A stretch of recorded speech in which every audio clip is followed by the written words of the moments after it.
नमस्कार प्रिय विद्यार्थियों, मैं रविकांत सर। आज आपकी क्लास में आपका हार्दिक स्वागत है। आज हम पढ़ेंगे एक नए टॉपिक के बारे में जिसका नाम है समास। समास टॉपिक कक्षा 9th के लिए इम्पोर्टेंट है, 10वीं के लिए भी है, 11th के लिए भी है, 12th के लिए भी है। जो भर्ती परीक्षा आती है, शिक्षक भर्ती परीक्षा, उसके लिए भी इम्पोर्टेंट है। आइए देखते हैं। समास ऐसे 9th और 10th में तीन नंबर का आता है, 3 नंबर का साइन उसमें 9th में आता है और 10वीं क्लास में भी 3 नंबर का आता है। तो देखिएगा प्यारे विद्यार्थियों, आइए देखते हैं। इनकी आज की परिभाषा पढ़ेंगे इस वीडियो में, इनके भाग को जानेंगे और फिर हम इनके भेद हैं, इनके प्रकार हैं, इनके बारे में हम अगली वीडियो में बताएंगे आपको। तो आइए देखते हैं। समास है। समास, इसका जो शाब्दिक अर्थ है समसनम समास है। समसनम समास है। अपनी कॉपी और पेन ले लीजिएगा और इस परिभाषा को जो मैंने आपके लिए सामने लेकर आया हूं, इनको अच्छी तरीके से उतार लीजिएगा। मैं एक ही शब्द का अर्थ बता रहा हूं, आपको देखिएगा, फिर उसके बाद में हम बात करते हैं। समसनम समास है अर्थात समसनम समास का मतलब होता है कि बहुत से पदों को मिलाकर एक पद बन जाना समास कहलाता है। अर्थात हमारे पास क्या रहेंगे, बहुत से पद आएंगे और वो पद कैसे होंगे हम आपको बताएंगे उदाहरण देकर। ठीक है, पहले इनको जान लेते हैं, फिर हम आपको बताएंगे कि समसनम समास है अर्थात बहुत से पदों को मिलाकर एक पद बन जाना समास कहलाता है। और समास में जो हमारा जो समास शब्द है, समास में सम उपसर्ग लगता है। ठीक है, सम उपसर्ग और अस धातु और घ प्रत्यय होता है, तब मिलकर क्या बनता है, हमारा समास शब्द बनता है। ठीक है, सम धन अस बराबर क्या बनेगा, समास बनेगा। सम धन अस अर्थात सम उपसर्ग और अस धातु से और घ प्रत्यय से मिलकर क्या बना है, समास शब्द बना है। कि सम उपसर्ग अस का मतलब होता है एक साथ रखना। ठीक है, सभी को एक साथ रखेंगे पदों को, अस धातु से समास शब्द बना है। देखिएगा परिभाषा, जब अनेक पदों को हमारे पास काफी पद रहेंगे, अनेक पदों को एक साथ मिलाकर एक पद के समान बना लिया जाता है, यह मिला हुआ समस्त पद कहलाता है। ठीक है, हमारे पास एक तो समस्त पद रहेगा, एक हमारे पास रहेगा समास विग्रह रहेगा। जो समस्त पद है वो क्या रहेगा, समास विग्रह का एक संक्षिप्त रूप रहेगा, अर्थात उसका छोटा भाग रहेगा।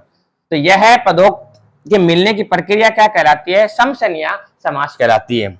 आइए देखते हैं आगे और परिभाषा है। दूसरे शब्दों में हम परिभाषा बात कर रहे हैं कि दो या अधिक शब्दों को मिलाने या जोड़ने को क्या कहते हैं, समास कहते हैं। देखो मैंने परिभाषा आपको एक परिभाषा ये बता दी, परिभाषा एक आपको ये बता दी है और आपको बता दी कि उपसर्ग सम उपसर्ग अस धातु और घ प्रत्यय से मिलकर क्या बना है, समास शब्द बना है। और बताया गया है कि जब अनेक पदों को मिलाकर जब एक साथ मिलाकर एक पद समास बना लिया जाता है तो उसे क्या कहते हैं, समस्त पद कहते हैं। अगर आपसे कोई प्रश्न पूछ ले कि समस्त पद किसे कहते हैं, तो जब अनेक पदों को एक साथ मिलाकर जब एक पद बना लिया जाता है उसे हम क्या बोलेंगे, समस्त पद बोलेंगे।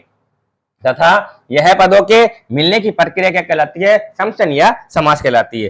दूसरी परिभाषा हमारी आती है कि दो या अधिक शब्दों को मिलाने या जोड़ने को हम क्या कहते हैं, समास कहते हैं। अपने नोट्स बना लेना, इसके नोट्स हैं अपने हिसाब से बना लेना और मैंने अपने हिसाब से बनाए हैं, आपको अच्छी तरीके से लिख लेना है। ठीक है, एग्जाम के टाइम में फिर ऐसे नहीं करना है कि हम तो वैसे परिभाषा एग्जाम में नहीं आती है। एग्जाम में काफी बार पूछ लेते हैं कि समस्त पद किसे कहते हैं, समास किसे कहते हैं, समास के कितने भेद होते हैं। लेकिन समास के भेद 9th और 10th में नहीं पूछते हैं, बड़ी क्लास में पूछ लेते हैं काफी बार कि दूसरे शब्दों में दो या दो से अधिक शब्दों को मिलाने या जोड़ने को क्या कहते हैं, समास कहते हैं। दो या दो से अधिक शब्दों को, अर्थात हमारे पास क्या रहेंगे, दो पद तो रहेंगे और इनके शब्द दो या दो या अधिक शब्दों को, अर्थात हमारे पास दो शब्द रह सकते हैं, उनसे अधिक रह सकते हैं, तो उनको जोड़ने को क्या कहते हैं, समास कहते हैं। ठीक है, समास शब्द निष्पन्न होता है अर्थात इसका जो अर्थ होता है संक्षिप्तीकरण का मतलब क्या होता है, छोटा रूप होता है। ठीक है, एक बड़ा सा वर्ड दे देते हैं और बड़ा सा वर्ड देकर उसका क्या बनाते हैं, हम एक समस्त पद बनाते हैं, अर्थात संक्षिप्तीकरण करते हैं उसका। परिभाषा हमारे पास आती है कि संक्षेप करना, छोटा रूप करना अथवा अनेक पदों का एक पद हो जाना क्या कहलाता है, समास कहलाता है। देखो कितनी परिभाषा मैंने आपको लिख दी है। अर्थात जब अनेक पद मिलकर एक पद हो जाते हैं उसे क्या कहते हैं, समास कहते हैं। समास शब्द की व्युत्पत्ति हमने बीच में छोड़ दी है, ये देखिएगा। समास पद की व्युत्पत्ति अर्थात उत्पत्ति कैसे होती है, सम उपसर्ग अश धातु से घ प्रत्यय करने पर क्या होता है, समास शब्द निष्पन्न होता है। और इसका अर्थ मैंने बता दिया आपको, संक्षिप्तीकरण होता है। ठीक है, कि समास का हमने परिभाषा क्या पढ़ी, परिभाषा हमने पढ़ी कि समास शब्द को है तो सम उपसर्ग अश धातु और घ प्रत्यय से मिलकर क्या बना है, समास शब्द बना है। समास बहुत से पदों को मिलाकर एक पद बन जाता है, उसे क्या कहते हैं, समसनीय समास कहते हैं। ठीक है, इसके अगर संस्कृत में परिभाषा याद करें तो समसनम समास है, अर्थात बहुत से पदों को मिलाकर क्या करना, एक पद बनाने क्या कहलाता है, समास कहलाता है। आइए हम बात करते हैं समास के भेदों के बारे में, बात करते हैं कि समास के भेद कितने होते हैं। समास के मुख्यतः भेद होते हैं, मोटे तौर पर हम बताएं आपको कि मोटे तौर पर समास के भेद होते हैं, 6 भेद होते हैं। ठीक है, अभी आपको सारा कंफ्यूज दूर कर देंगे, पहले आपको बता देते हैं समास के भेद। देखिएगा, समास के 6 भेद होते हैं, 6 भेद होते हैं। पहला हमारे पास आता है अव्ययी भाव समास आता है, अव्ययी भाव समास। इसके बाद में आता है तत्पुरुष समास,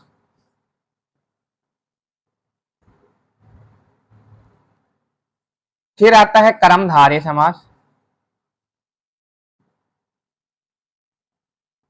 फिर आता है हमारे पास द्विगु समास,